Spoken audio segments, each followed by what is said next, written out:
Moikka moi! Ja tänään tehdään diutestailuvideota. Ensimmäinen osa. Ja tänään testaillaan limaa. Elikkä ihan niinku kotitekoista limaa. Ja mä en tiedä, onko tässä tehty sitten omaa tai niinku suomalaisia tästä ohjeesta niin suomalaista kokeilua, mutta niille, jotka eipä omia juttujansa viitti tähän tuhlata, niin tässä on sitten niille video, että tietää mitä tästä sitten tulee. Ja tähän sä tarvit jotain astianpesuainetta, tai en tiedä käyks kaikki nestesaippuat. Jotain siinä ohjeessa, minkä mä katsoin, niin siinä käyttiin jonkunnäköistä astianpesuainetta. Ja se oli siis joku brittiläinen ohje, että siksi teen suomalaisen version siitä. Ja sitten ruokasoodaa.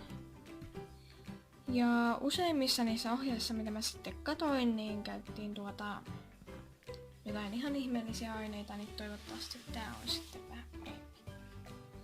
Niin laitetaan tuonne ensin saippua. Niin paljon kuin limaa haluatte. Ja mä laitan nyt ton verran, etten tuhlaa sitten kaikkea saippua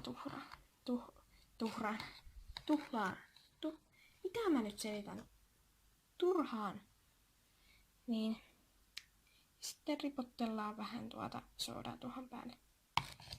Ja sit vaan sekoitellaan. Sit siitä pitäisi tulla limaa. Saa nähdä, että tuleeko tästä. Ja mä vähän niin kuin on epäuskonen tän ohjeen suhteen. Koska eihän nyt saippuasta yleensä tuu mitään.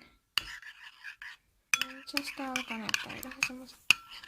Mut ei nyt uskois saippuasta pelkään soodan kanssa tulevan tämmöstä. Ja tässähän tulee ihan kelpo limaa.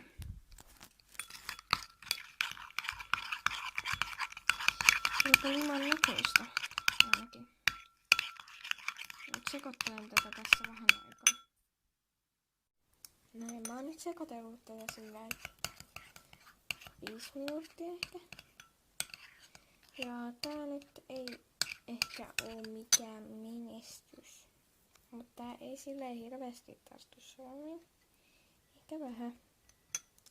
Tää on ihan hauskaa tälleen leikkiä. Mä ehkä sekoittelin tätä jotenkin liian kauan tai jotain, kun tästä alkoi tulla tämmöstä vaahtomaista. Mut tämmöstä siis. Ei ehkä nyt mikään 5/5. Eikä tee voi ottaa, koska se tarrautuu vaan niihin. Tämmönen ihan kiva tälleen leikkiä. Mut joo.